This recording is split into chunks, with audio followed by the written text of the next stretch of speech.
It is 2 o'clock Eastern Standard Time on Sunday, December 28th, 2026. That's right. Today is the Write a Book With Me series from concept to completion. We are on episode 51 of all.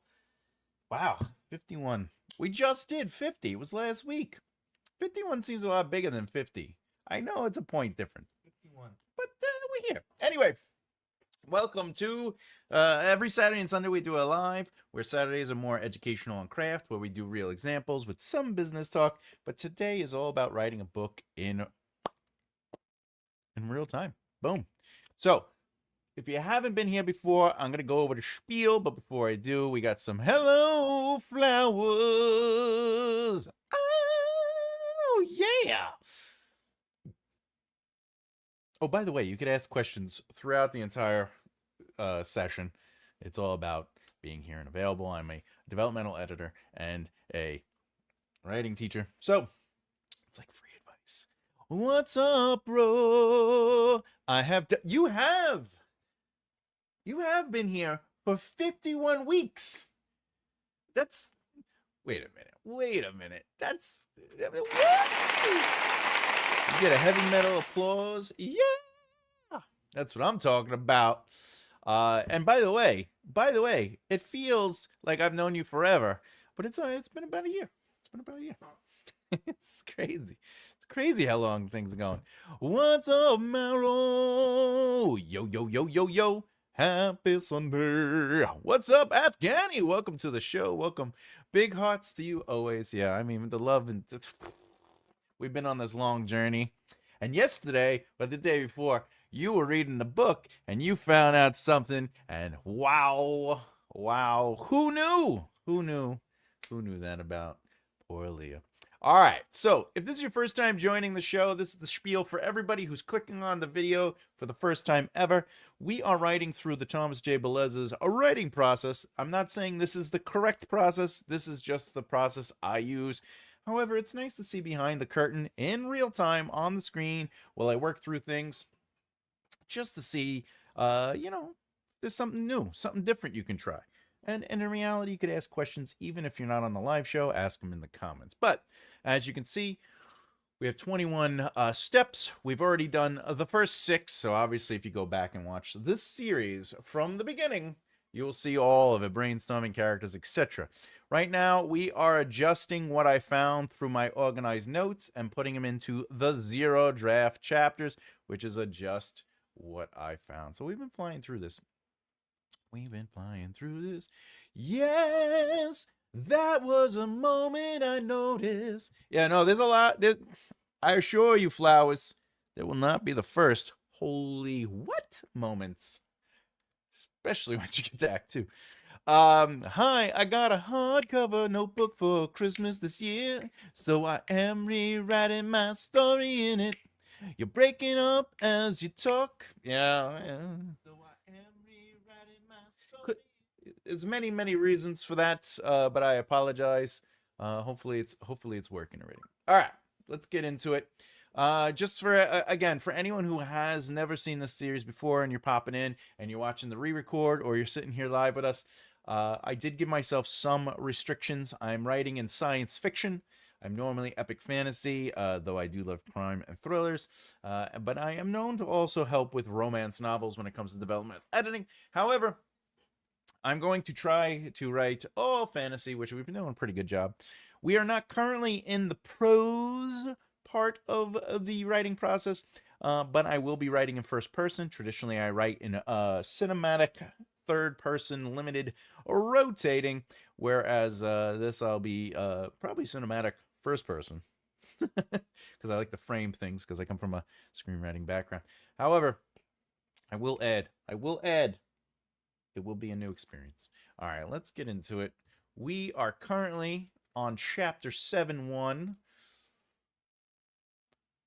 So let's look at that. All right. All I'm doing is taking the notes. I'm going right here. And I'm adding the notes. I'm playing around. All right.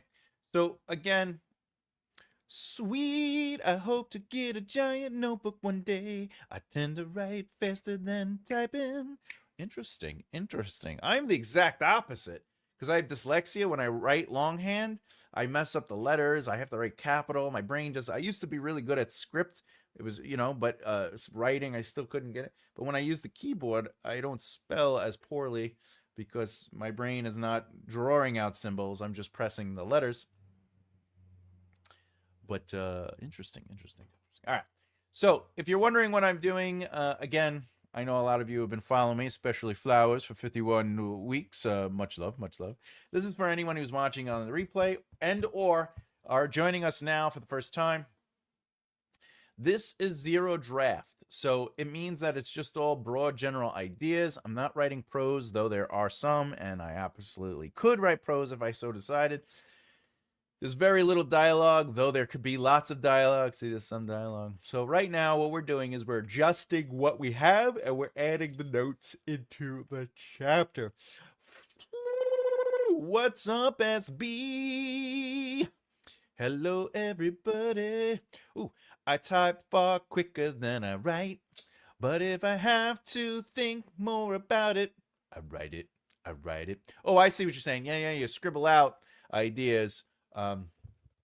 But when you type, it's like, but when you're like, let me sit in the moment, let me breathe in the moment.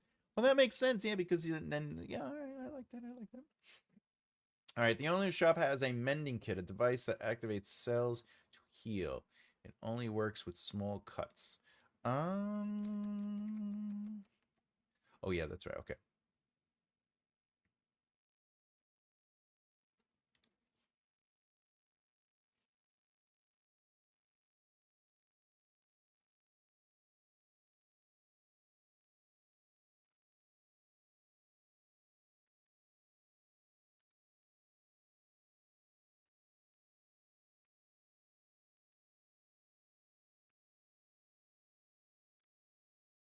All right, so we're gonna add that beat right here. I put note.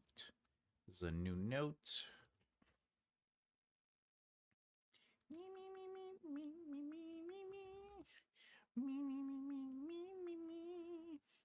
Everybody.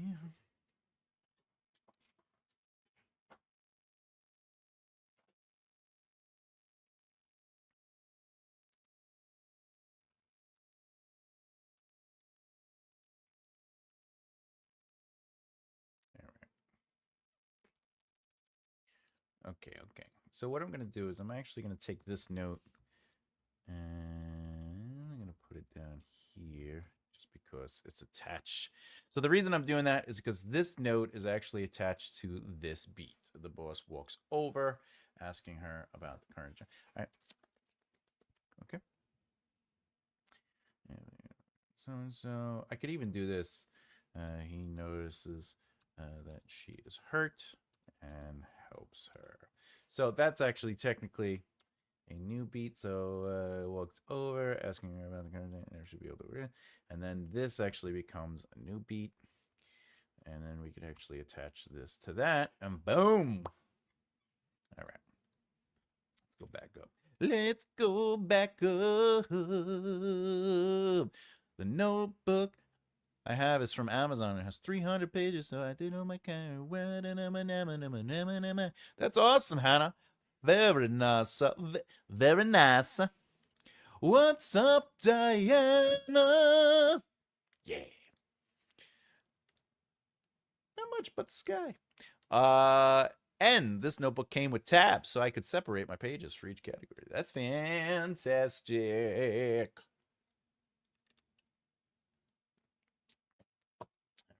All right, where are we?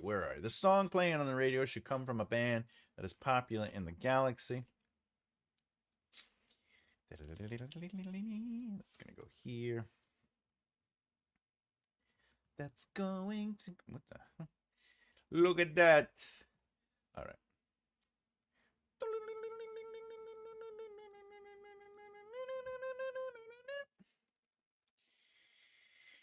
The reason that happened is because to make the M dash, you hit on the PC, you hit alternate. What is it? 01? Oh no. What is it?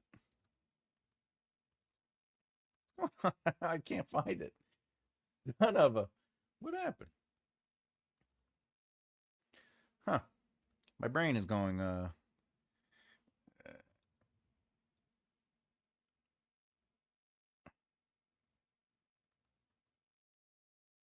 what's going on? Oh, oh one, yeah, yeah, because it's 0150. 015. It's 0151. There's my brain went blank. 01 0151. Beep, beep, beep. All right. Oh, what we got?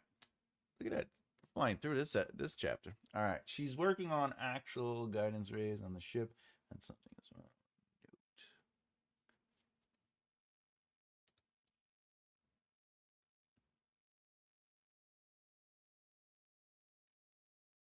Oh, this is for all right. Anyway, okay. I'm gonna leave that note because it has to do with an earlier scene, but let's get her back on.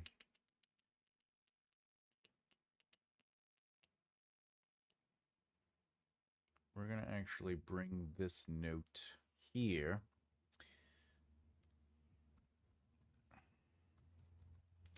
And the reason we're doing that.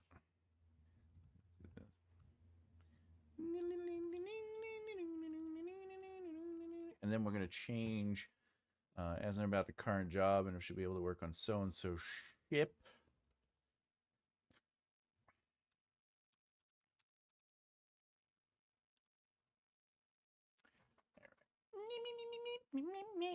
Yeah. Oh, by the way, if you don't know, because I didn't go over it, there is a poll. What does your draft surprise? Where does your draft surprise you? The poll has 4 choices. We have side characters take over. Not a bad thing, but it happens. A theme emerges. Ooh, the villain shifts motivations, and of course, a subplot becomes vital. We'll talk about that at the end of the hour. All right, let's do it. Let's do it. All right, I think that's we did that chapter. Boop. Let's go backwards. Boop. All right, this one we're gonna. You probably already noticed that I have this, and the reason is because these are the level of notes. So alpha read is like if I had someone like Jim Jacob, I would put their name only because I want to know who said it and why they said it. We'll get to that later though. Oh, look at that. We don't have to do this. Fantastic. All right, so 7-1 is done. 7-2, 7-2, 7. All right, so we will have to go to 7-2. We have scene 1. Wait, what is it? Scene 3. Make sure Laura's wound is referenced in the scene. I could do that. In scene 3, referenced. All right. So this is all right.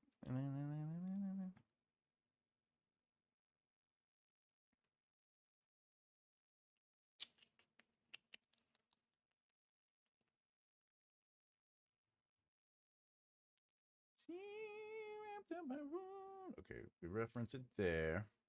But what is the wound? I think she hurt a leg or something. Yeah, she down a calf.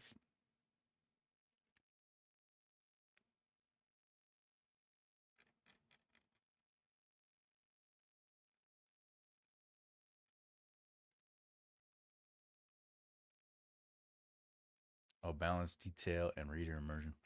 That was an exercise. Let's see.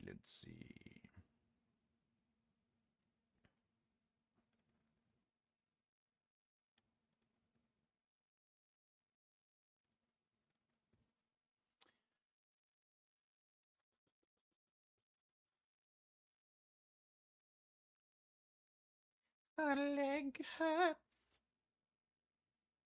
Her leg hurts. Of course, a reference. There we go. We did that one. Boom. What do we got here? What does villain shift motivation entail? Example. Is it like Kavanaugh? That would be an example, except this would mean that it came out of nowhere. So if it was always the plan to have Kavanaugh, uh, um, his arc was to go from A to B, which would turn his motivations from what he was in A to B, then that's not necessarily what the poll is asking. Where does your draft surprise you is when a villain shifts motivations through the discovery of the narrative, where you realize who the character is and you realize that their original motivations may not be as steadfast or clear, and that they actually have different motivations that are naturally appearing in the scene. So even Vader going from Vader to Anakin by the end of the sixth movie, 4 to 6, that is not necessarily what the question is asking, because that was always well, narratively within the story we see that. However, George Lucas realizing that Darth Vader is who he is from episode 4 to episode 5 while he was writing, that would be an example of a villain shifts motivations. So who Vader was in the first or episode 4, New Hope, versus who he became in episode 5, The Empire Strikes Back, Lucas realized and discovered a villain shift in motivations and realized, wait a minute, there's a deeper, darker arc here that I can actually play with. So that would be an example of what I'm talking about. I hope that answered your question. All right, so we did 72. Let's go. Now we're on 8. 8 is done. 9. See this earlier chapters. Have not seeded this information. While in the building, some of the people there were cruel to her. Oh, okay. All right. So what we're gonna. Okay.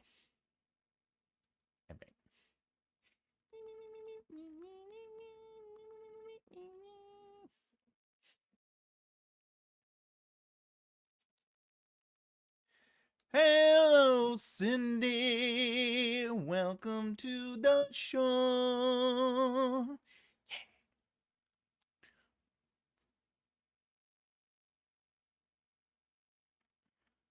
Yeah. All right, so 6. So this is what I'm going to do. I'm actually going to go here. I'm going to add this chapter. I'm going to add that here. All right. Which means I am going to go back, but not today. I don't have to do it here. So I think that's actually this will be the only place I'll have to add it, is chapter 6. So I will have to go back and do that on 6. Honestly, Hannah Hunt, I need a notebook the size of a New James Bible. Yeah, it's a big book to write all my ideas. Literally an entire univoice. Univoice! Malos, may I suggest, it might behoove you to write the narrative and work on an outline, or if you're going to just pants it, just get into the writing and allow the narrative to be a conduit to discover your universe instead of worrying about getting all the information and details down before you start writing. Because you might realize within the narrative itself, as you're writing, you will discover new culture, you'll discover new history, you'll discover new moments. Like, for example, if people are eating, why do they have to be eating food we know? We can start creating cuisine for that region.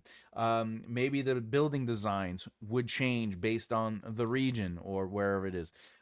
Maybe even the style of clothing, maybe the way they talk to each other, maybe their style of introductions. Like, we say hello and shake people's hands in the States, whilst other people might not. In Japan, there's the how low you bow has a representation of respect. So all these things would be something you could discover in the narrative instead of trying to figure all of that out in the world. Not that you can't do that, but I would suggest exploring the world through the narrative, and more importantly through the characters, and you will probably discover more natural world building and universal connections. It's sort of like, if I go back to Star Wars real quick, what the Force is today versus what it was in Episode 4 is not the same thing, because George and many other people expanded and explored it through characters and narrative. Okay, well, that's what I chose. Fantastic Row. It's a good choice. It's a good choice. I'm using. Oh, yeah. I think you've talked about that before, Cindy. That's a fun little program. My friend uses it. It like connects everything, and you can look at like all the connections and everything. Called New Ideas. One doc per idea, and give it a title. So when I look at the directory in no what story it references. Very cool. Very cool. I like that. Good advice. I'm pantsing right now, and I'm learning so many things, especially adding a subplot that deals with the Galactic Federation. There you go. That's fantastic. Another thing, just for anybody out there, when it comes to subplots, I call them sub arcs, but the subplot is anytime somebody has a friendship or relationship, whatever it is, if it's family, lovers, or just people they know, people they don't know, but interact with, like associates, those are technically subplots because those relationships could either be flat arcs, meaning those relationships don't really expand and develop. Believe it or not, this is crazy, but this is my writer's brain. If a character meets like a merchant, like a store merchant, that's technically an arc right there or a subplot. It's just like it's flat and it's quick. It just lasts the distance of that exchange. But to put that into perspective, their relationship with anybody and how long does that relationship last? Does the experience of the story change that relationship? Do they grow within the story? Those are subplots. But also, anytime you introduce an idea, which like Malos is doing with Galactic Federation, that's something to think about as a subplot. Does it have to be intricate? No. It could be something quick and simple. It can be flat, meaning that it doesn't evolve. It's just part of the world. So if there is a history of the Battle of Haute-Savoie, whatever you want to call it, right? Haute-Savoie. Okay? If the Battle of Haute-Savoie existed, that's technically a subplot because there is a history to it. But this is the thing. Not all subplots are explored in 27 plot points, and not all subplots evolve or devolve. They just exist. But there is a history to it. And what do I mean by that? I mean, if you the Battle of Haute-Savoie, okay, if you mention that once, you can build on that history. So in chapter 1 or 6, it's mentioned the Battle of Haute-Savoie, and then in chapter 9, another little detail is introduced of Haute-Savoie, the Battle of Haute-Savoie. But that's technically a plot point, right? Because the plot is building. We learned more, so the plot is developing, even if it's flat. It's not evolving per se, but it is expanding. And then, like maybe in chapter 23, we learn the last little bit, or the last time we ever hear of the Battle of Haute-Savoie. But here is the crazy part. When you discover these things and you start developing your narrative and you go back for a second draft or whatever the case is, how can you connect those three very simple Battle of Haute-Savoie plot points, that history, to the characters, their emotions, to the world, right? To other characters. How does it influence the economy? How does it, right? These are little things you could think of, which then create a lived-in world, and that's just the pro level insight into how to really take a simple, once mentioned idea and then expand on it. For my current story, I have a subfolder for ideas, and I name them with a quickie outline. Oh, I love that. Yeah, quickie outlines. You're always gonna win me over with a quickie outline. I think that's fantastic. That is fantastic. Anything to keep your brain moving, right? Anything to keep the story moving. It's always good. It's good. The notebook I have is 8.5 by 11. That's huge. I literally skipped 4 pages the last 2 days, but I might use them for my world's locations. I love it, Hannah. That's fantastic. Random pondering, which you know I love. When they talk about the galaxy, this galactic federation, do they mean it's within the boundaries of one galaxy? Because there's like billions. That's a fantastic pondering, which is what writers need to do. You need to ask these questions because that's what makes writing writers. Because remember, writing is easy. Sarah met Chris. But being a writer is about asking questions, making choices, and having confidence in those choices. All right, with that said, let's keep it going. So 7, 7, 7, 8, 9.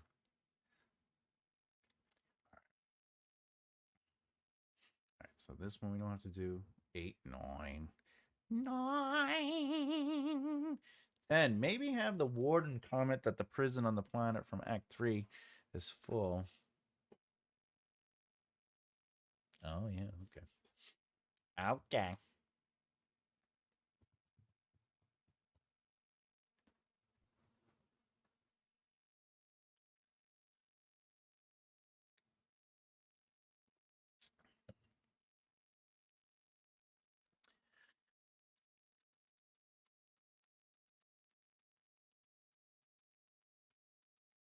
Yeah. I'm taking this note out, and I'll tell you what my line of thinking is. It's introduced. This is still chapter 2. This is technically considered Act 2 because we are starting Act 2 in chapter 10. But the idea to introduce another prison, does it pay off? Is it just, it's just kind of cleaning out, like, why are they in a prison here? Why are they sending the ship there? I don't think any of that is important right now. So I'm actually going to remove this information. Okay. We're going to do this. We're going to put this here, and I'm going to do, remember, I don't delete stuff, but I have no problem doing this. Boop. So when I black it out, that's different than if you notice I do this. If I black it out, it means I'm not using it. It's just that simple. The Galactic Federation is a coalition of all sentient beings within the universe. They banded together like a heavy metal band. Recently, I know I'm banding again. All right, recently against the main antagonists. Ooh, the Terminus wave led by Terminax. Terminax. That's a scary name. I like it. If I don't do that, then sometimes my ideas keep me from concentrating on my story. That being said, I wrote a novelette in one night that kind of turned into a Scrooge story. That's fantastic, Cindy. That's fantastic. I hope you worked it. I hope you posted it. I hope you shared it. Oh, my eye. All right. So chapter 10, 11, and 12 looks like we can skip those. So here's 10, 11, and 12. Oh, we have 2 12s. Oh, I don't have to worry about it. Oh.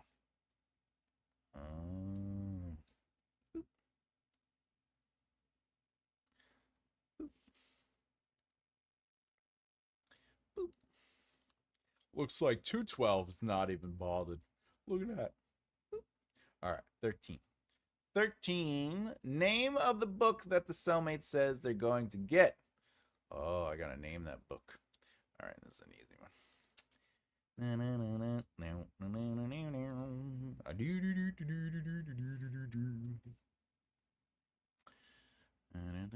Oh, needs to get a book from there. So then,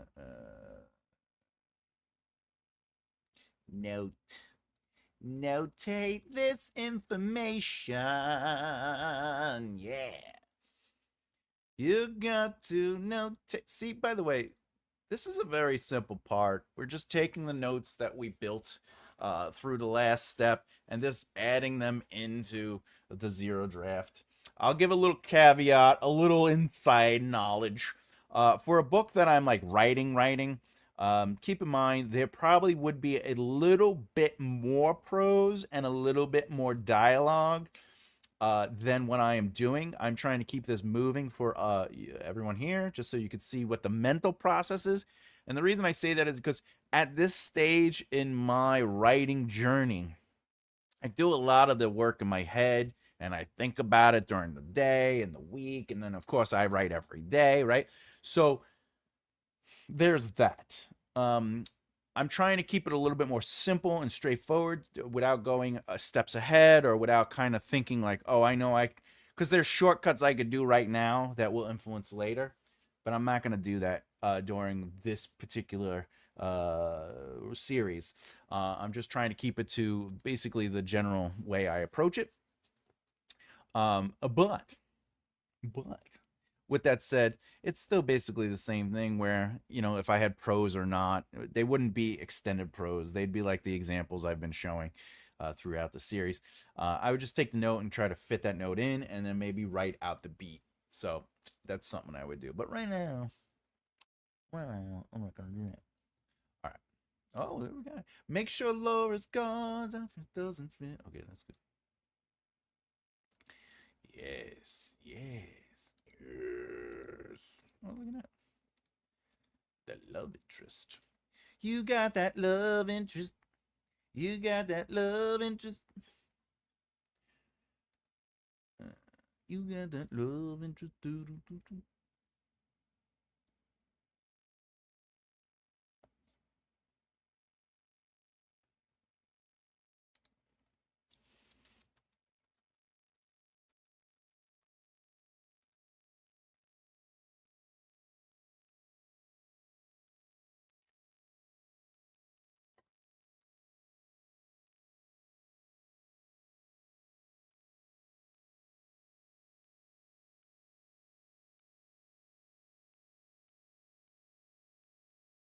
Yeah. Oh my God. Oh hell yeah. Honey, better put on that party dress. Oh hell yeah. Oh, what do we got? Uh, Terminus was the name of the planet of the Foundation in Asimov's books. Asimov's Terminus. Hey, listen. Sometimes if a name, if it's good, use it. How many sentient beings are in your universe, Malos? At least six. At least six. Um, Going back to names, if you use a name like Jerry, John, Ralph, Fred, Richard, they're pretty common names, right? James, Melissa, Christine, Alyssa, Linda, Shannon, Sharon, right? Same thing goes. If you find a name in a book that you really love and you want to use it, use it. The only thing I would suggest is don't use the character. So, if you want to name somebody Aragorn, feel free, but keep in mind you will have the history of the name attached to it. Aragorn has a legacy to it. But, don't make Aragorn a ranger or a half elf or, you know. All right, so this one's done. Boop. 14, 15, 16, 17, 18. All right. Okay, let's go back. So this one's good. Boom. Did I say 18? Yeah, 18. 18. Boom. All right. Wow. Okay. Okay, we got pretty far. All right. Looks like I'm going to have to build up the list again. Uno momento, por favore. Por favore. Yeah. I got to find more chapters for us to work on. Yeah. What was that? 18? It was 18. All right, it's a 19. Let's do it. 27. Gotta load up all the things. Gotta make it so we can fly through. See, that's the thing. We're gonna fly through some of these chapters because, well, they don't have notes. And not every chapter should have notes. That's why when you're going through your drafts, your zero drafts, or even when you're doing your first draft, whatever the case is, don't well, I shouldn't say don't, but what I would suggest is you don't have to find something to write a note about. You don't have to do that. You're more than welcome to not do that. Sometimes a chapter doesn't need notes, but sometimes it doesn't need notes for a while, and then out of nowhere you realize, oh wait, I found something. I could go back and put this in a chapter. It happens. I know this is my OCD, so please ignore what I'm doing right now. I am OCD. I need things to all be the same, or my brain will not work correctly. All right, let's go back. Whoop. What's going on here? Oh man, what happened? Boop. Are you kidding me? Are you kidding me? Oh man, you have no idea what just happened. That's a headache and a half. All right. Why would all those chapters close? Mm. Son of a bitch. All right, I'm not gonna do that thing. That really, that really grinds my gears. Okay, and then we want 6. I want to put 6 out there because we're gonna do 6. All right. And then we're gonna go to notes. All right, that was ridiculous. Can't even tell you what happened. That was so annoying. Ooh, what do we got? What do we got? Oh,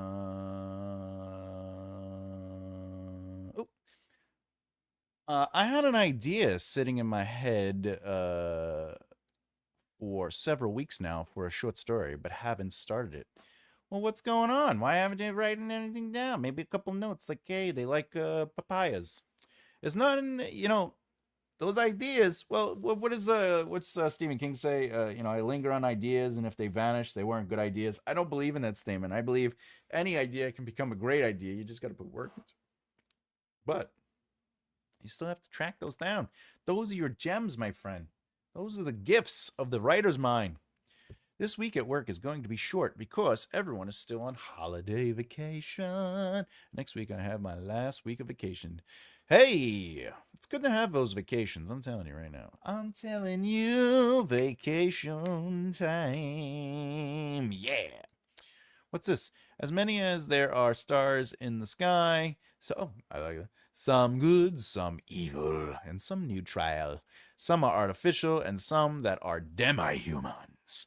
But when the wave appeared, their numbers are shrinking. The wave of destruction. Oh, look, we got some bots from Kick. This stream sucks. All right. Where would I post it if I did? Are you talking about your short story? Well, you could post it on your website. Maybe you could use it as a quote unquote magnet. Somebody can get that short story for free, and then they could sign up for your newsletter, or they could get the short, or you can whatever. You can gift it out to people who've purchased your books. You'd be like, oh, you bought 3 of my books or 1 of my books. Here's a free thingy. You can think of ways to use it. Ways to use it. When do you draw the line? This is first draft, and now I need to work on second. Oh, well, I try to do no more than 4 drafts. The way I do it is 0 draft, as you can see on the screen. When we're working on this. My 0 draft is just me laying out the rhythm of a chapter. I am not really putting a lot of weight into prose and stuff like that. But again, I can write a pro. I can, but I don't put a lot of weight into it. The first draft is where I'm starting to write my prose and deeper dialogue, but I'm not really going too deep into immersion. However, I do write immersion. Draft 2 is when I go back and I start adding more emotion. I start adding more immersion. I start doing finer details. My third draft is when I'm going in, and that's really my work draft. That's where I'm cleaning things up. Not necessarily doing line editing, but I'm starting to say, does this connect? Am I overusing things? Did I get everything in there? And I'm just using my eye to clean it up and make it pretty. That's it. If after that I have like a big read, I have a bunch of people read it. If they're like, you got to fix these things, and enough people say so, then I will make those adjustments. But by the third draft, I've done so much work, just from like if you look at my basically before I even get to the first draft, I did 9 steps. You know what I'm saying? Like I already did so much work that these drafts are where I am. So, first draft is I write my prose. The second draft is immersion. The third draft is me just going in and doing what I got to do. And then I'll do one more revision if possible. The reason is because by that fourth draft, if it's not working, if people aren't enjoying it, I'm making mistakes somewhere. You know what I'm saying? Like it's on me. But I also give myself this limitation, so I finish books. Because this is the reality of line editing and editing. You can do it forever. But the problem is you could do it so much that you slowly deteriorate your author voice. And sometimes you just got to say, I'm done. Right? So that is how I kind of dictate it. By this big read, if the group is like, there's, you got to fix if they're telling me I got to fix a bunch of stuff, I messed up somewhere along the line, because it should at this point be a good solid read. If people are like, oh, I found some misspelled words, who cares? You know, because I still got to do copy editing and line editing. I still got those two steps. But line editing isn't a draft. Line editing is literally fixing up very specific things, and copy editing, that's making sure there's consistency in names and writing and like hair color and eye color and all the other stuff. That's the fun part. Anyway, I hope that answers your question. But yeah, 3 drafts is my goal for if I really needed it. I adhere to the king advice when I have no means to jot it down. I adhere to king's advice. Yeah. Where it's like, if I forget it, then it wasn't a good idea. But the only reason I don't agree with that advice is because being in the screenwriting industry, every idea is an opportunity.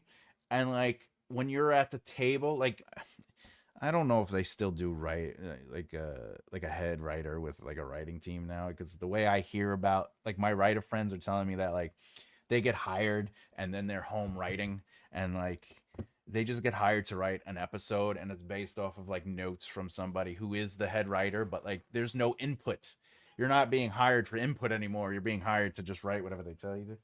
But because of being at the tables, uh, what do you got? Right? And everybody go around the room. So any idea is like worth the jot. It's like when I used to do stand up comedy. There's a difference between a comic that's always writing notes in their phone versus the comic that is always going on stage and just trying out ideas, right? There's nothing wrong with either one of those approaches. The one who goes on stage and works out ideas is probably more Stephen Kingish. The ones who are always like, oh, cats, catfishes, you know, that's really that's all that is. Do magazines still polish stories? Oh, publish. Why? Dyslexia. There are magazines that do indeed still publish stories. There are. Who they are, I don't know. But a lot of them also will ask you for money and not pay you. So that is a big difference. A lot of them are like, hey, we'll be happy to put your short story in our book for X amount of dollars. He doesn't even strictly stick to that rule. Well, Stephen King is Stephen King. He's at the point where he's Stephen King, He can do whatever he wants. That guy can do whatever he wants. All right. All ideas are worth it. Jot it down. And I mostly disagree with King's advice. Yeah. Don't get me wrong. Like, if you forget an idea, I mean, the best advice is to just be like, all right, move on. Unless you could remember it, go through the steps. But I live by, if I wake up at night, I'll take my phone out and I'll just jot some notes down. However, I do have notes for jokes that I used to wake up and like jot down ideas for jokes. And then the next morning I'd look at it and I'd be like, what is a totally off. What is the note? The aliens. The aliens say that Laura should go to XYZ and it'll make me remind her that gods have to be real. Is this, and what could it be that she mentions? Oh, I know what this is. I know what this is.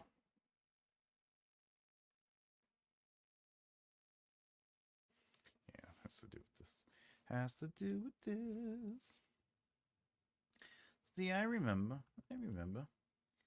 Look at that. It's been a while, but I remember. I remember. All right, let's do. Okay. Beep, beep. Let's go to 6 real quick since I uploaded it. 666. The number of the beast. It's the number of the beast. All right. Boop. Okay, real quick. What is the note? The note is do unto others. All right. While in the building, some. Okay. Anyway.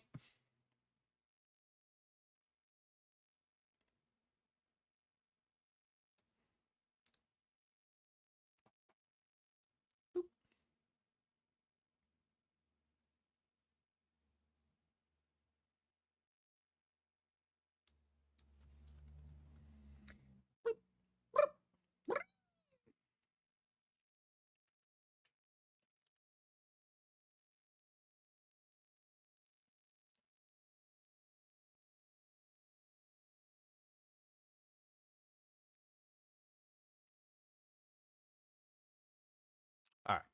So I got that note. Boom, done. Look at that. Look at that. 19-2.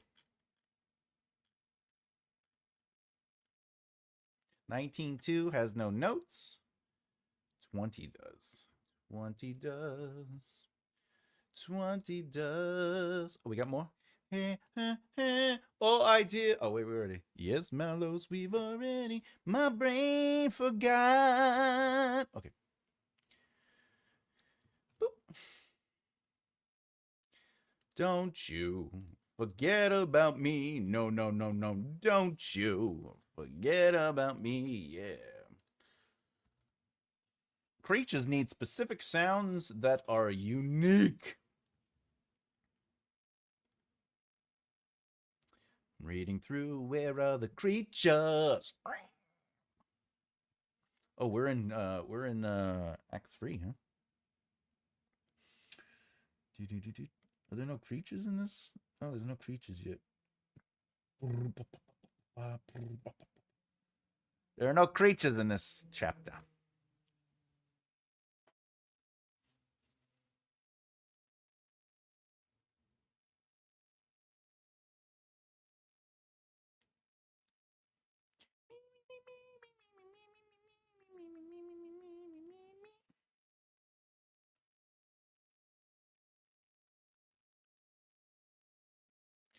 Do do do do do do do. Don't you forget about me, no, don't you. He even wrote the first line for the Dark Tower series on a napkin. Yeah, that's what I'm saying. You know, like even King is like, hey, I got an idea. But to be fair, he also was like, you know what I'm gonna do? This weekend feels like a coke-induced weekend, and I'm gonna write about a dog. Oh, here it is. Here it is. Here it is. A unique sound. It needs a unique sound. Maybe the creature sounds like this. You want to hear the most annoying sound in the world? 21. We're flying through this, my friends. All right.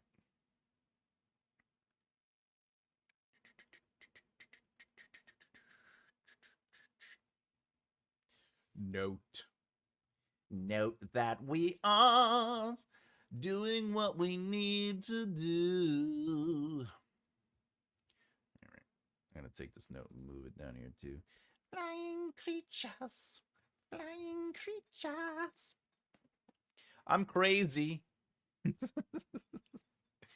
happens. All right. 21 is done. All right. Where are we? 22. No notes. 23. We're going to get the same note as if there are creatures. We want to continue to maintain the notage. All right. Any notes? Any creatures? Are there any creatures? Love interest. Through the environment.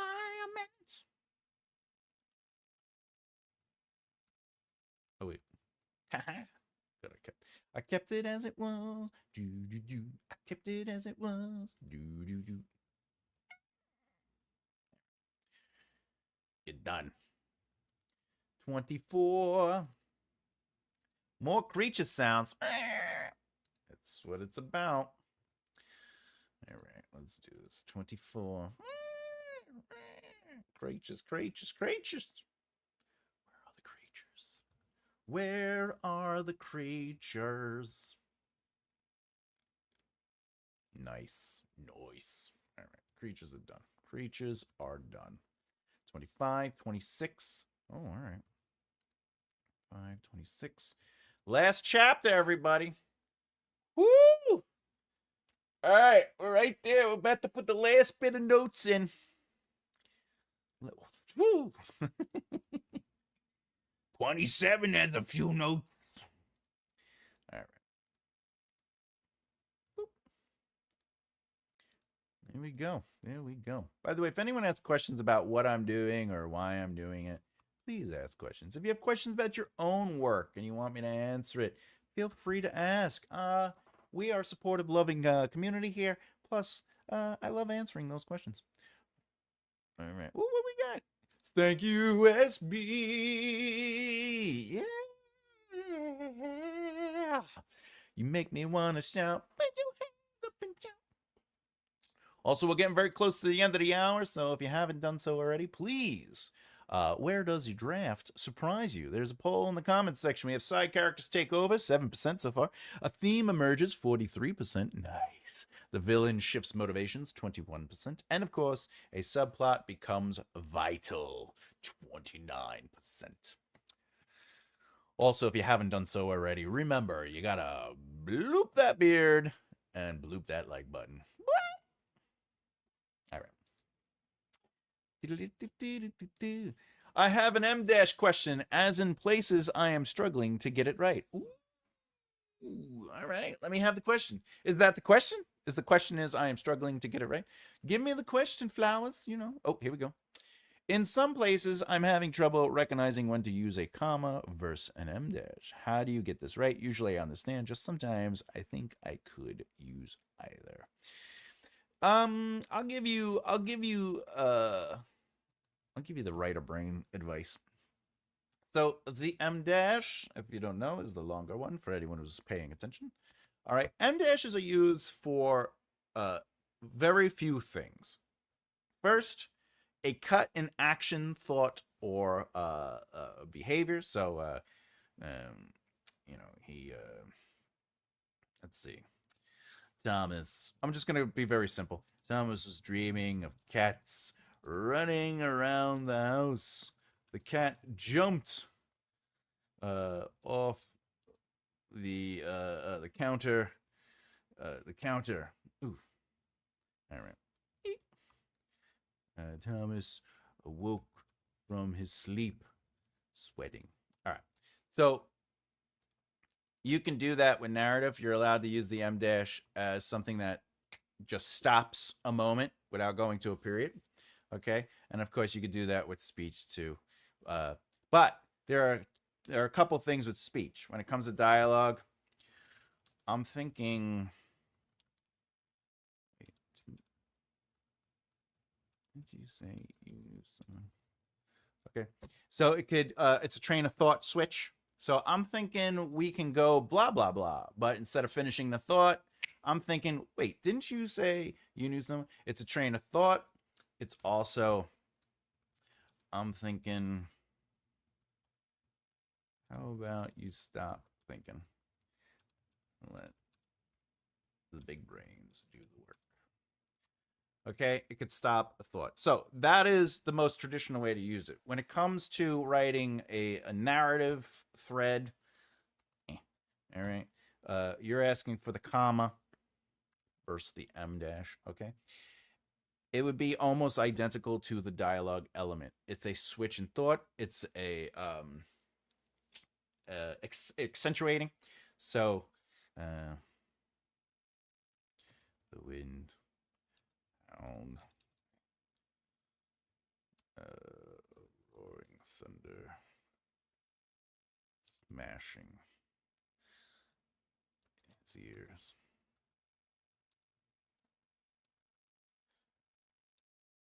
Rage.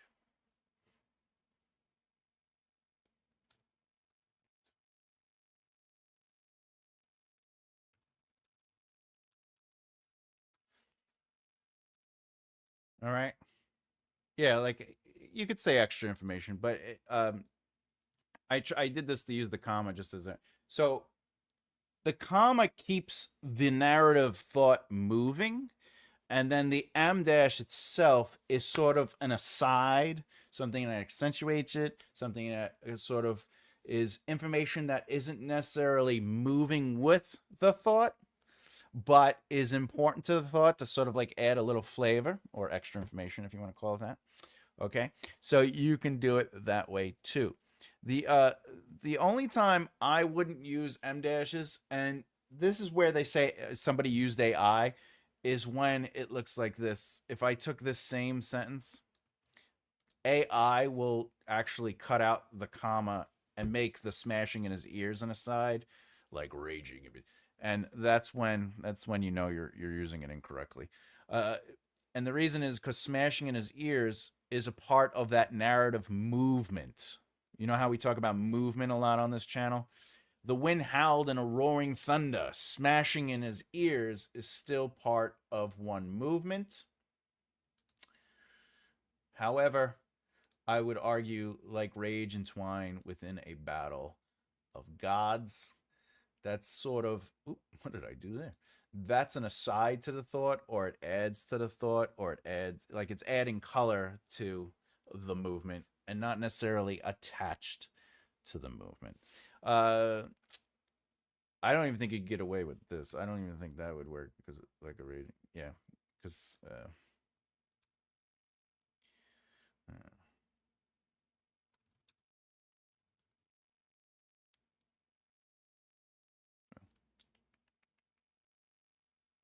they echoed off the far mountains.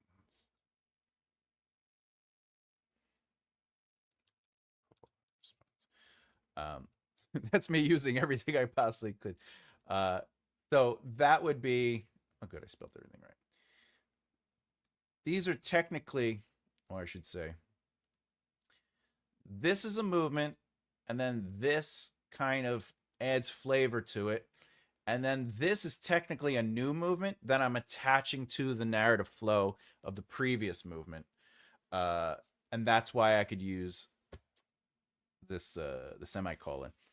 However, if it's not a part of it, if it is a second thought, even if you're using logical narrative movement, because they is connected to the winds, they echoed off the part. You could do that too. But this would be like if you're watching a film, you would just be like watching this unfold in one fluid motion. All right. Anyway, with that, let's get to it. Great question, by the way. Great question, my friend. Fabulous. I'm glad. I'm glad that helped. All right, we got some notes here. The love interest says that he needs to write. Oh, she needs to write that book. You gotta write that book. Why aren't you writing that book? I don't know. See, like that, seeding the final beat of the book. Right? The love interest says that she needs to write that book and maybe give him an appearance in it. Seeding the final beat. It's like a. All right. All right. Anyway.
All right. The field navigator. Think big, think about it. It can be a payoff for the book. Okay. The field navigator said to Laura that she should think about taking bigger. Think about how taking on bigger gigs can be a payoff for the end of the book. Maybe the love interest. Oh, I actually do this. This is already in the notes. Harder gig is having the prime. Future's open. That's actually already there. This is already down here. This is the.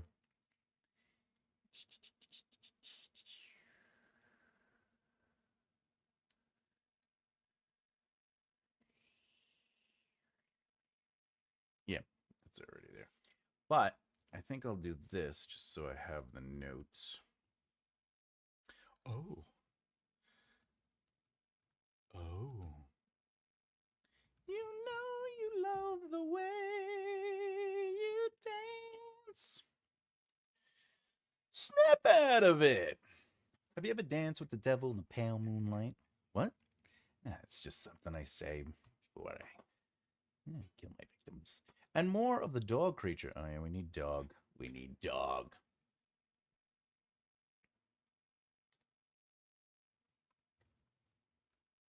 Have the dog in the room with her.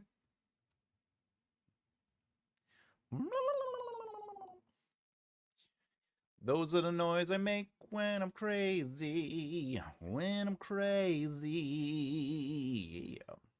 Oh, hey, look, the dog's right there. All right. Let's see. Take the opening scene from their first dinner and use that as the opening peak for this dinner scene. Little changes are what she's noticing. Okay. I know exactly what that is. All right. Okay. Do.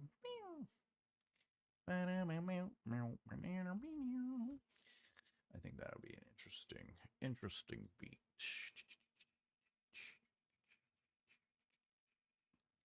We're basically she has a dinner. She has a dinner with the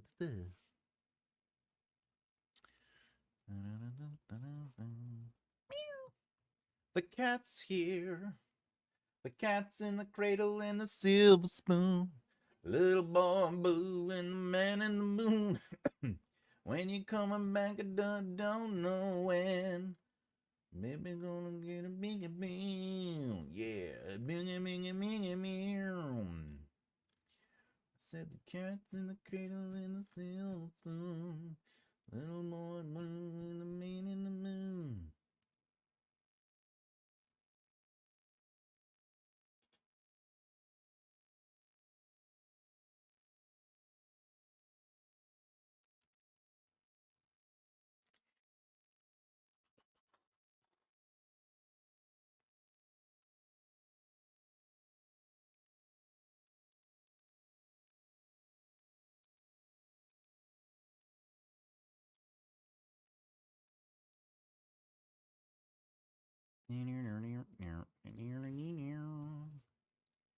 Okay.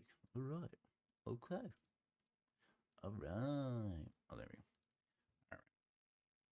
We're almost there. Let's see. Oh, yeah. The father started on fixing up the house. Colleges helping people learn his old trade. There we go. Whee! 2. Everybody loves you. I love you. Wait, you want to come up? You can come up. No? Do. Come on up. Do. Boom. There we go. What? All right. And look at that. Did the hour. We did the hour. All this. Oh, that's other stuff. Okay. Oh, criminal life.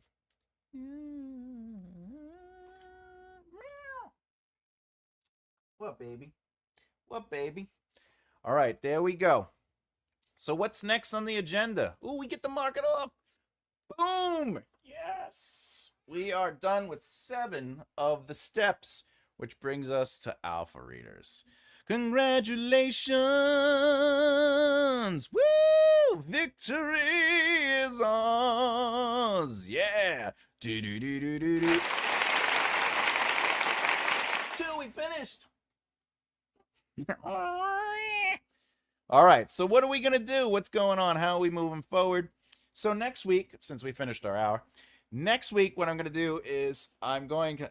Hey, thank you very much. Even the cat is taking over. So next week... What are you doing? Get out of there. Come on. What is next week? This is the last weekend, right? Oh, wow. Next week... Oh, this is fun. Next week will be 2026. So we'll be starting in. We'll be doing something new. I love that song, but it is so sad. Oh, well, Cats in the Cradle and the Silver Spoon. Yeah, it's a very sad song. Very sad song. The guy who wrote that died on the Long Island Expressway going to a concert, a free concert of all things. Harry Chapman, right? Two says, good. Come on, come on. Can we eat now? Yes, Cat. Oh, by the way, my mother's daughter, my foster sister, found a bed set for me. So when I'm on vacation next week, we'll go pick it up. Well, I'm glad you have a bed set. Fantastic. Fantastic. I love it, Hannah. Give me it too. So, yeah, next week what we'll do is I'm going to basically create alpha reader questions and show you what alpha readers do. However, how we approach that formula, I don't know. I don't know. I might just show you how to be an alpha reader and what you as the author should be looking for in alpha readers, and also how you want alpha readers to give you feedback, and then how to take that feedback and do whatever we can with it. I think that's what I'll do, since I'm obviously not going to send out these chapters to people to read and then wait weeks and weeks and weeks, because let's be honest, they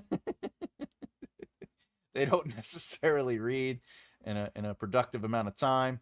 Which, by the way, just as a pro tip, if you do send your stuff out to alpha readers and when you send it out to beta readers, I recommend starting the work on another book, the next book, or whatever you have to do. Because remember, even if you're like a professional writer, they're always at different stages with different books. So if you're sending out, let's say, 5 chapters for alpha readers, what happened there? You're still gonna have to spend time. You know what I'm saying? Time you waiting, right? So while you're waiting, you just start being a little bit proactive and start working on other things. The thing that you could also do is start doing the marketing work for it. Start building up some social media marketing for it. Not that you're selling the book yet, but that you're talking about it. That, hey, I just sent out my first round to alpha readers. The other thing you could be doing is starting to do the artwork for it. Maybe talk to book cover designers. Maybe get some ad stuff going. Whatever the case is. Maybe start looking into how you're going to get the books into local stores. Start building those relationships with people. Not that the book is done and not that you're asking them to get your book in, but that you're starting to build the contacts, the connections, right? It's all about prep work. So, well, alpha readers and or beta readers are doing their part. Even when you hire line editors and copy editors, while they're doing their part, use this time to go do something else. Use it to either work on the next book, but also to use it to build the path and plan for the current book that you are specifically trying to work. But anyway, that's what we're going to do. We're going to do that. What we got? Yeah, I hope so. I think it'll be fun. I haven't seen what it looks like, so it's going to be a surprise. That's what the doctors told my mother. They said, we don't know what it's going to look like, but it should be a surprise. And I popped out and she went, ah! If I'm assigned to read, I read much faster. Well, yeah, but again, not everyone does. They're just like, nay, nay, nay. But, again, if the alpha readers take a week or two to read 5 chapters, and then they come back with some really great notes, it was worth it. However, also, ask them, how long would it take you to read 5 chapters? And if they say, oh, I could do 5 chapters in 2 weeks, then at the end of 2 weeks, you just give them a nudge. Hey, how's it going? Did you finish those chapters? If they're like, no, I'll get to it next week, you go, great. If it takes another week after that, you give them a polite message. You go, hey, thank you very much for being a part of the Alpha Reader team and giving me whatever feedback you did give me. I'd be happy to take any notes you have currently, but I don't want to. I know you're busy, and don't worry, we're not going to move forward with the other chapters. But if you ever have the time to do this again for the next book, then so forth and so on, be lovely. Maybe send them, a gift card for like a restaurant or something like that for their time. Whatever the case is, it's always about being cordial, compassionate, and welcoming. It's not their responsibility to read the stuff you give them, but at the same time, they are giving you their time. but not everybody has the time, even if they think they do. And it's best to just be like, hey, I can't wait for, I would rather be putting that time into other people. So that's okay too. So remember that. Anyway, other than that, let's get to it. We have the poll. Where does your draft surprise you? All right, we have 15 votes. I love it. I love it. We have 13% with side characters take over. I love it when that happens. 40% with a theme emerges. That is fantastic. And let me pause there real quick. Or let me indulge in that real quick. What I love about the themes emerging is, and I tell clients this often, especially when I'm teaching, I'll say, look, very rarely will an author sit down and say, this is the theme I'm going to write about. But it's not uncommon. It's not like they're going to be like, yeah, the hell with it. But when it comes to writing, you know how like your book should have a theme? It's all about discovering the story. So whether you're outlining or you're pantsing, whatever you're doing, look for those themes that emerge. But what I would do is think about it. Are these the themes you wanted to talk about? Are these the themes, even though they are popping up and they're naturally occurring and they're there in the book, you have to, as a writer, ask the questions. Are these the themes I was looking to write about? Are these themes something I would write about? Are these themes really working for me? And if so, should I lean into them more, or should I just allow them to be where they are, just on the simmering surface? Should I kind of dig them a little deeper? Whatever whatever the situation requires. But I do love when themes start emerging in the books. However, I am one of the writers that does say to them, I have a very specific kind of thing I want to write about.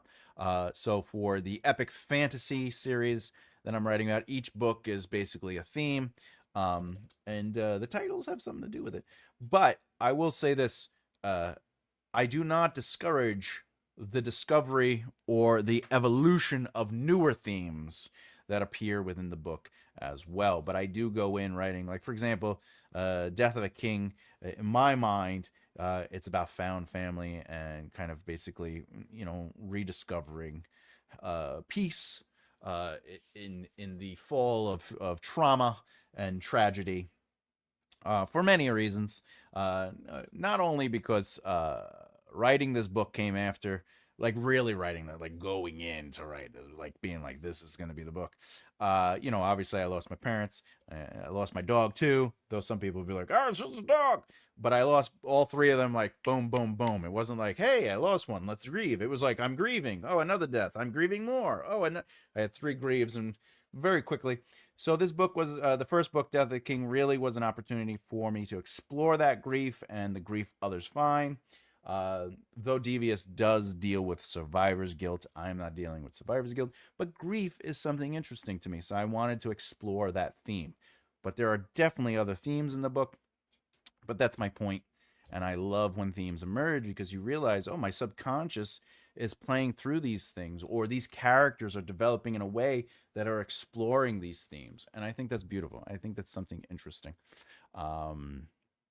My mother broke her ankle where she had surgery on her heel. Oh, I'm so sorry that she's wearing a cast and she hurt herself. Much love to that, Hannah. I'm so sorry. I hope she gets better. I hope she feels better. It's difficult watching people in pain, and suffering. It's not an easy thing to deal with. I appreciate you sharing that with the internet and the people in the group. I know how difficult it is to share anything, as apropos to what I just did. But keeping the narrative going, let's go. Where does your draft surprise you? We get to side characters take over. I want to kind of like skip back to that. I think this is a really fun one too, because, however, I will say this: if your characters, did you see things you thought were there during that time? Did you see things you thought were there during that time? During the writing process, like as I was writing? No, I would say some themes I was like, oh, I see that. Okay, I like this. I like the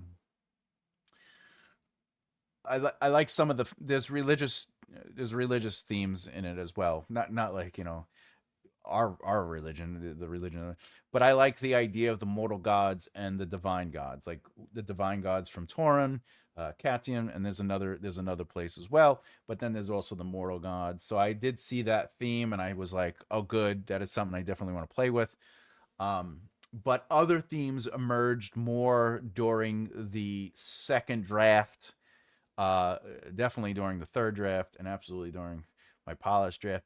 But the thing that's really fun about alpha readers and beta readers is that they'll start talking about certain things, and you realize they don't understand they're talking about a theme, but the theme pops up, you know. Oh, she's doing great. Oh, good. That's what we love to hear. We love to hear about recovery. No, more like hallucinations is what I mean. Oh, did you see things you thought were there during? Oh, you mean during my grief?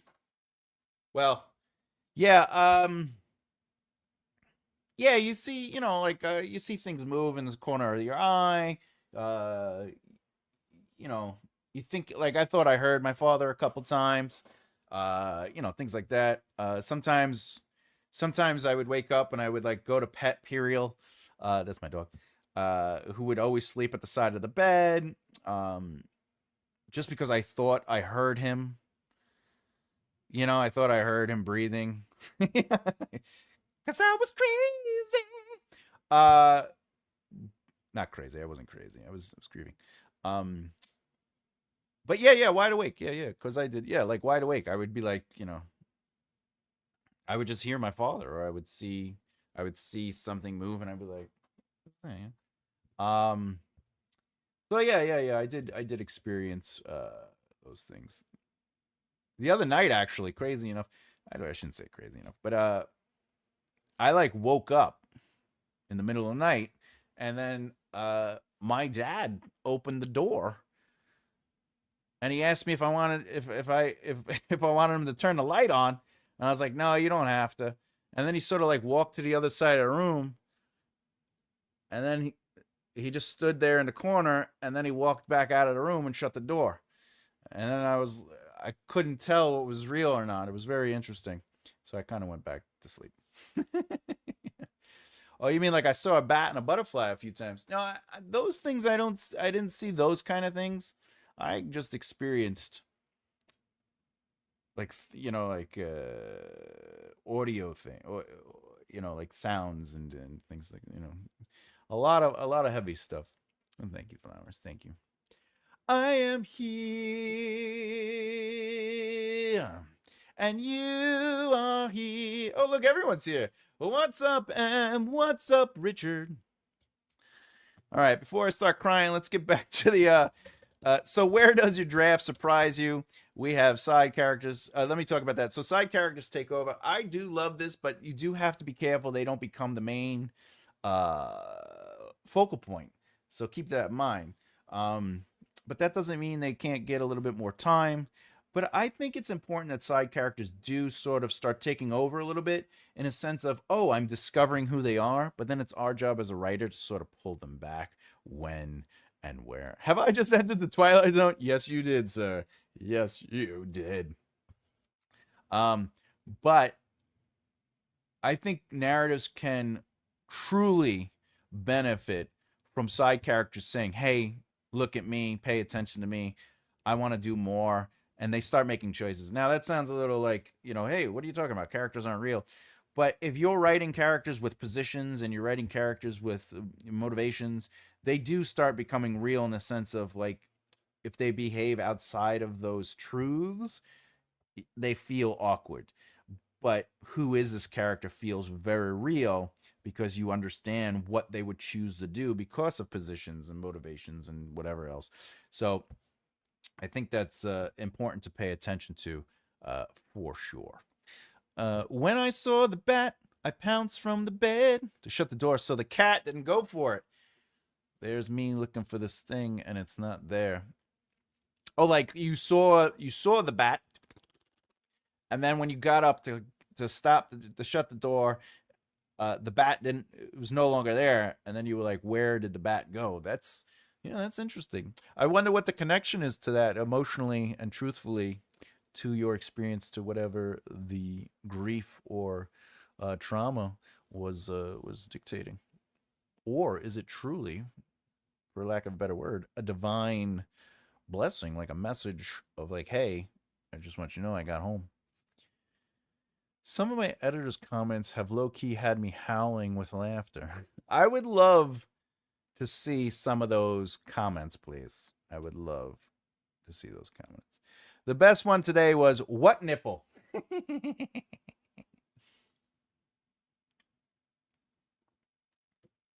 Your character has 33 nipples. Yep.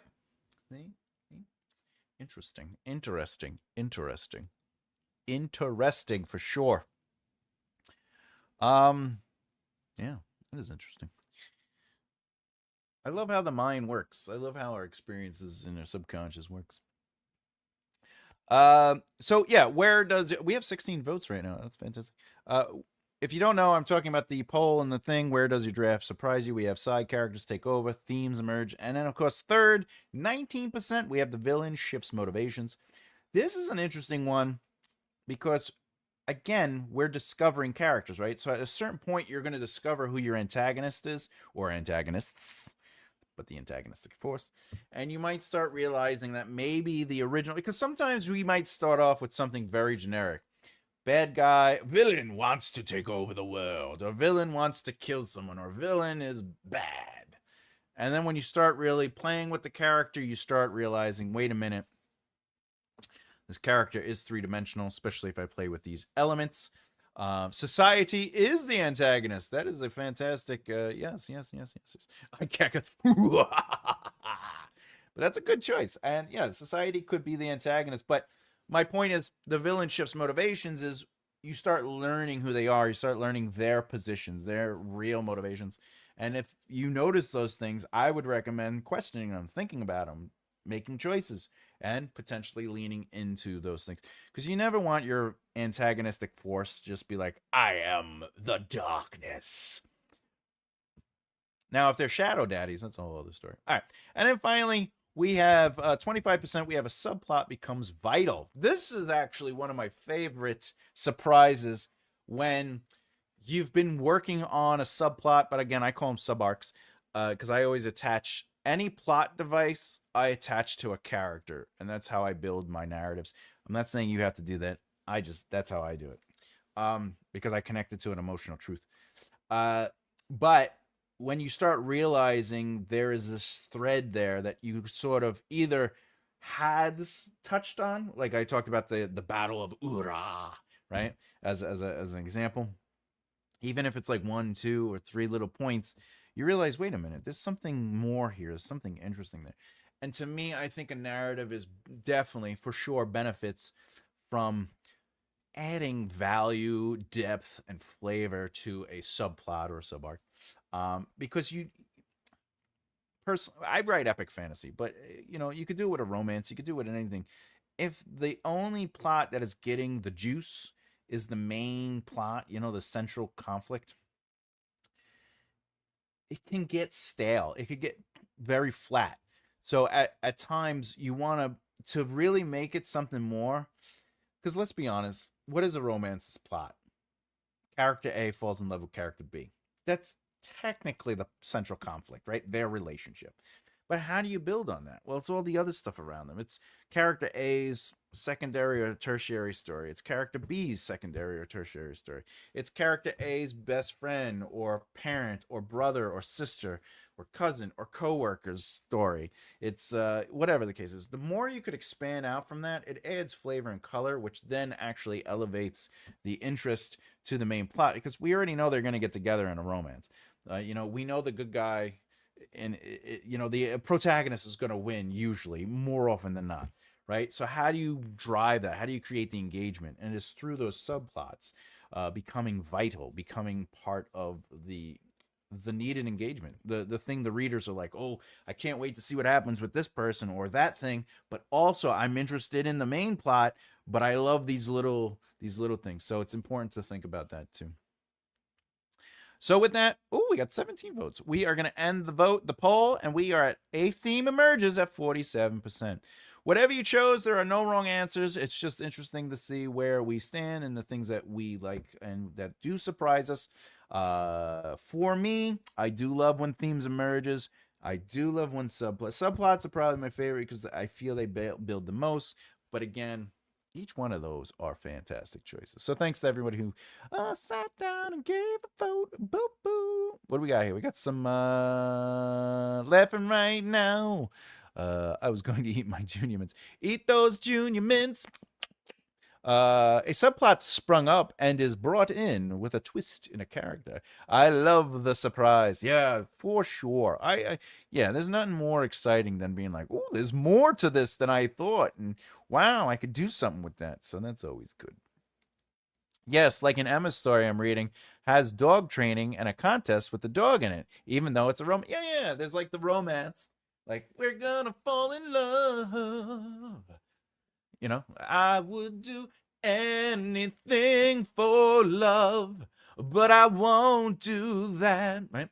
Anything for love. But the dog story is definitely a secondary element that makes you go, oh, I wonder who's going to win, or I wonder what's going to happen. And then you meet different characters, and it's these playful personalities, etc., etc., etc. So that's all good stuff. The dog element keeps me interested when the primary is not as interesting. And that's the thing, like your central conflict doesn't have to always be on 10. It could be 7, it could be a 2, it could be a 5, right? Because at times you want to elevate other things, a side character, maybe the secondary character, maybe whatever the case is. Because that creates that, like, I know the term ebb and flow happens a lot in narrative, but it's true. You create like, oh, some movement, you know, all right, let's give a little time to this, let's give it to. But you do always want the main or the central conflict constantly in motion. However, you can still allow it to be in flux. There are no wrong answers. My antagonist, Terminax. Motivations are revealed as the will of the cosmos. All life must end, and now it's the universe's time to end. Well, you're also writing superheroes. So, you can have your good versus evil. Also, every time I see those kind of names, I definitely want to be like, Terminax. Excellent stuff. I love it. I love it. Sometimes, look, Superman has to fight Brainiac. You know what I'm saying? But Lex Luthor has great depth. You know? I'm just saying. All right. Where are we at? Oh, let me do the thing. Let me get the thing out of the way. So, let me do it. If you didn't know, go to makearightlefthear.com. I have some books available. 27 plot point outline. Tuesday, I just got a notification. Tuesday will officially be the day I get the book, the proof. I will have the proof here to give it a look-see and to see if the book is even worth setting out into the world. But I'm going to get the proof, and then I got to read through it. I got to check for certain things that are going on. But ultimately, the layout looks really sexy, really fun. I had a lot of good moments putting that formatting together, so that was exciting. I do love formatting books. The other thing is, exclusively, you could read Death of the King, currently available on Patreon.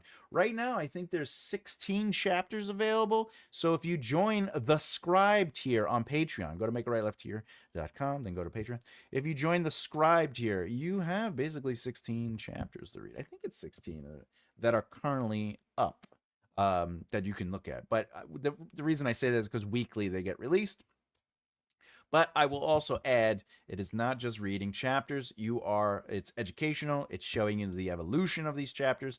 And again, you also get the benefit of the other 2 tiers. And I am indeed working on a course. It'll be a pre-recorded course that will be available to anyone that is signed up to the Scribe tier. So you will also be getting a fun video course. I'm thinking about just posting all the videos for this course on Scribe, so at least you'll have that to watch over. So, just saying.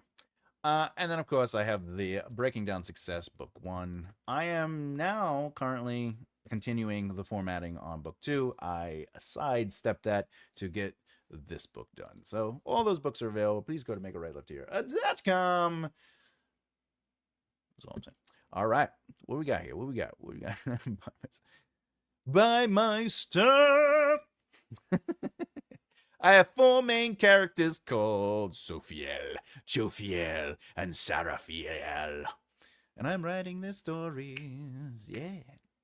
I love archangel names. Terminax is not really evil. He's more of the embodiment of the greater filter and the god of god of destruction. That's a fantastic monarch in a scientific sense. I love it. I love it. Hey, I get it. Sometimes evil is perspective. So those Terminax is hurting might think of Terminax as evil, but Terminax is doing as Terminax must do. Very good. 27 PPO is almost here. You know, I'm shaking. I am shaking. I am so excited for this book. The cover came out really great. Oh, look, even Richard is saying, I love that cover. Which cover? The 27 PPO, the Breaking Down Success, or the Death of the King? Yeah, I was really happy with the cover. This cover came out really nice. I'm so happy. The full cover looks sexy too. I sent it to Emma. Emma saw it. Saw the full cover. I had a really fun time designing this book.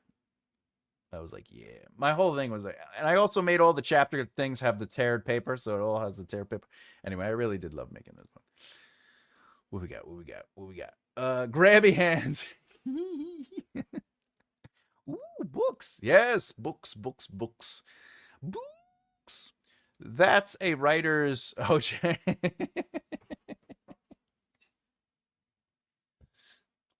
You are loved, SB. Sean Connery there, Thomas. Channeling a bit of Sean Connery there every day. The death of the king. Oh, you like that one, huh? Thank you. Yes, I had fun making this one too. This was if I would definitely have someone redo, like I wanted to have an artist do sort of like Devious really close up, and we just saw his chest and a sword, but I just wanted to make some covers and just because everybody I reached out to was just a hassle to deal with. Not that they couldn't do it or wouldn't do it. It was just like, getting answers and resigns. Sometimes you just got to do it yourself. But thank you. I really appreciate you liking the cover. I love how the crown is all bent up and curved up. And I do like the font. The font is fantastic. Thank you for that. Thank you, sir. Thank you. What else we got here? But they're all groovy. Thank you, sir. Yeah, I do cover work. I do formatting. I do it all, as they say, because I'm here to do what I can to help people. Oh, Emma. She also was the one who's like, why is the crown not benty and curvy? And I was like, oh yeah, let me get on that. And I just went back in. I was like, dee, dee, dee, dee. She's like, there you go. If we say her name 3 times, she may appear. She may. She's not available at the house right now. She is out and about. Terminax is good. They help get rid of your pests. Oh, that's funny. Terminax. I like the simplicity and oh yeah, well yeah, that was the thing. I want the epic fantasy novel books to all be very simple and just be the 3 major points where it's just like title, image, name, whatever it is. So yeah.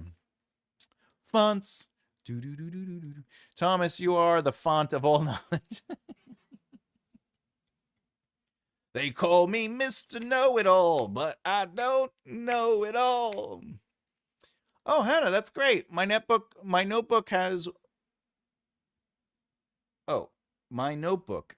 where I could put the date on each. Oh, that's cool.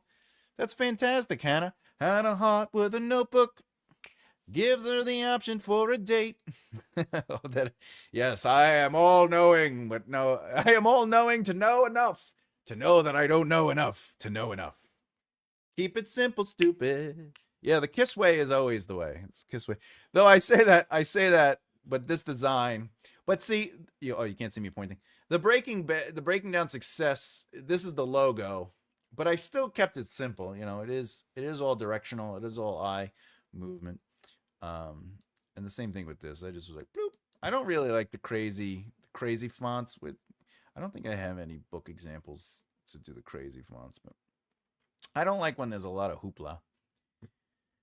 Knowing what you don't know is powerful. Then you can truly learn. Absolutely, Richard. That is fantastic. Yeah, no, I agree. I used to have the mentality where, because of my how smart I feel I am, I didn't really listen when I was younger. But as you get older and older and older, because like even like one of my mentors in the music industry, they used to tell me stuff, and I was like, what do they know? Even though they were the president of Epic Records. But I'm like 18, 19. I'm like, yeah, okay. But once I started realizing I was stupid and I started listening, that's when I realized there's more to learn in other ideas than there is in the idea that I have that is simply based on what I have perceived knowledge as. Meaning, like, I can only accept the information I find through the lens of what I know. And sometimes most times, you need people to re articulate that information so you can see it through their lens. And now you're able to sort of play with an idea. And I think you learn more that way. And that's something that helped me really get myself together. Comic Sans. Always use Comic Sans. Have we all blooped this evening? Oh, yes. Remember, you got to bloop the beard, to bloop that like button. It helps. Because if you don't, the Man of War comes out. And we don't want Man of War coming out. We need the likes. Bloopity bloop bloop bloop. Yeah, please, if you haven't done so already, please hit that like button. Subscribe if you haven't already. Because remember, interaction is fantastic. Yikes. Bloop the font. Bum, bum, bum, bum. I was deciding if I would write my story where I write the words in the line underneath. I'm trying the words on the. Hannah, if I were you, I would just write the book, however makes you feel comfortable. Remember, it's really all about the fun of it. I blooped, and you are blooped, SB. Blooped is love, blooped is love. Those men were scantily clad. Those men were man of war. If you're not a metal, you are not my friend. Heavy metal or no metal at all. Wimps and posers, leave the hall. Okay. Hides. Flower, come back. Flowers, come back. Oh, so Manowar are the antagonists. Yes, they are. They're the people with the swords in their they can make you slip and fall with all their oils. They got all those oils. Yes, they do. They got all those oils. Yes, they do. By the way, I feel bad that yesterday I could not remember any Ozzy Osbourne songs. Then afterwards, all I was doing, like, I took a nap. Went to sleep, and then I got up. There was a song that I was trying to remember during the live, but it was "Goodbye to." I say goodbye to romance, goodbye to friends. I tell you that song. Yesterday has been and gone. I couldn't remember it. I don't know. I was very upset. What do we got? I hope neither of them were.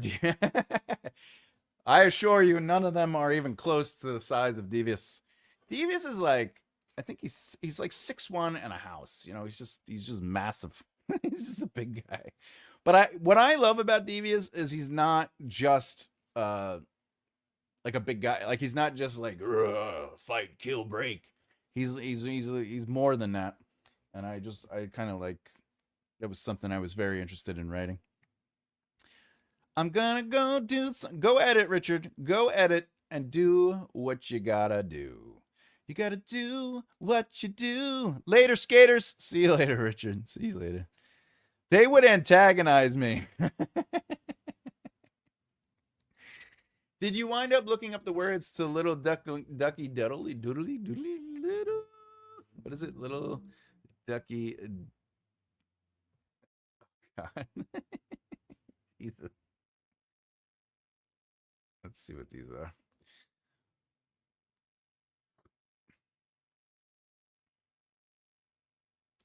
Little Ducky Duddle. Wait, Ducky Dudley. Little Ducky Dudley went swimming in a puddling.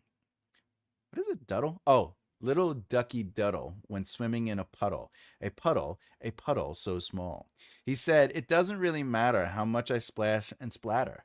I'm only a ducky after all." Quack, quack.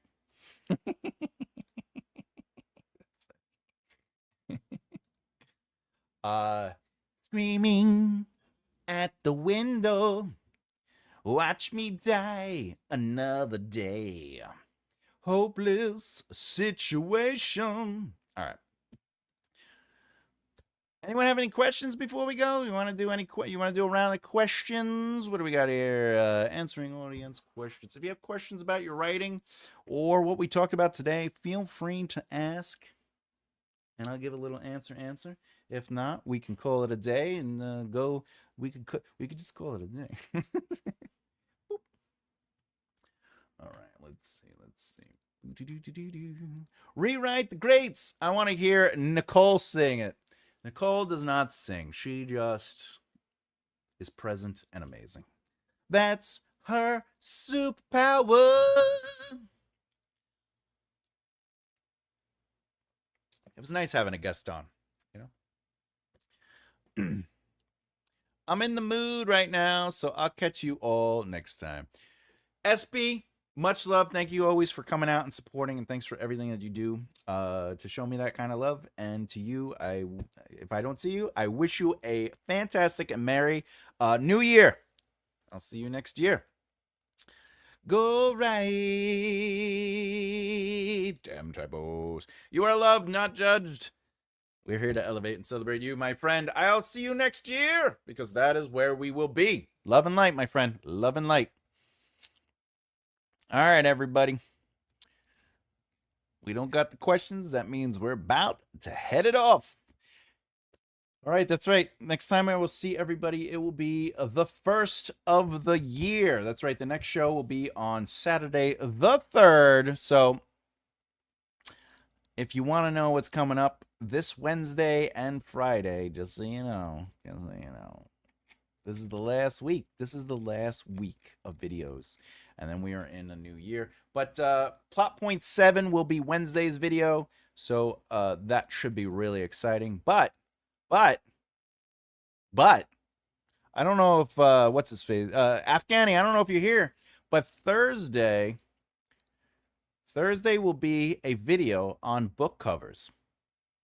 I am going to release a random video on Thursday for Afghani to everybody. You could thank Afghani, and it'll be about understanding book cover design. Afghani, what's up, man? So it'll be about book cover design this Thursday. This Thursday, the 1st, January 1st, it'll be available. And of course, Dawn Hunt will be the guest on Friday's the podcast. And obviously, we will be talking about on Saturday when and how to fire your agent or publisher. I know we all deal with that. So there you go. But you are absolutely welcome, my friend. I have visual examples will be on the screen, and I talk about the whole process. So that was certainly working on my story, full speed ahead, kick some butt, kick some book. That was great. Thank you, Cindy. I appreciate that. Nice book cover design. Yeah, we're gonna talk about book cover design. Ooh, killing all and never do, never year gone, another year gone.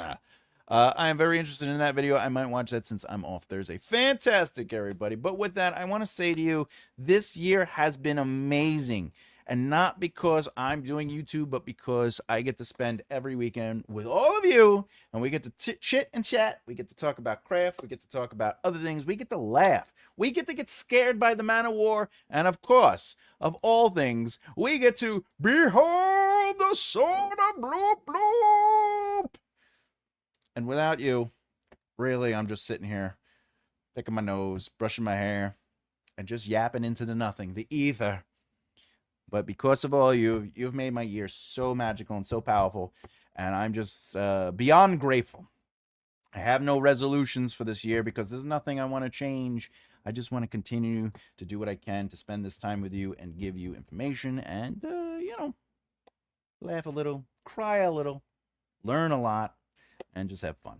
So, with that, I want to say thank you so much. Happy New Year to you all. Seriously, May 2026 be the year not only that you publish another book, but that you find the success you're looking for, or at least you are stepping into the path of that success to become what you want to become. Because I'm here and I'm rooting for you, and I want to see you all make it and do what you got to do. So with that, I gotta go. I got to go. Yeah, a couple more days and it is a new year. With that said, though, I'm out. Much love to everybody. I love you all. I am Thomas J. Bellezza, and as always, keep developing the right mindset. Poof! I'll see you next time.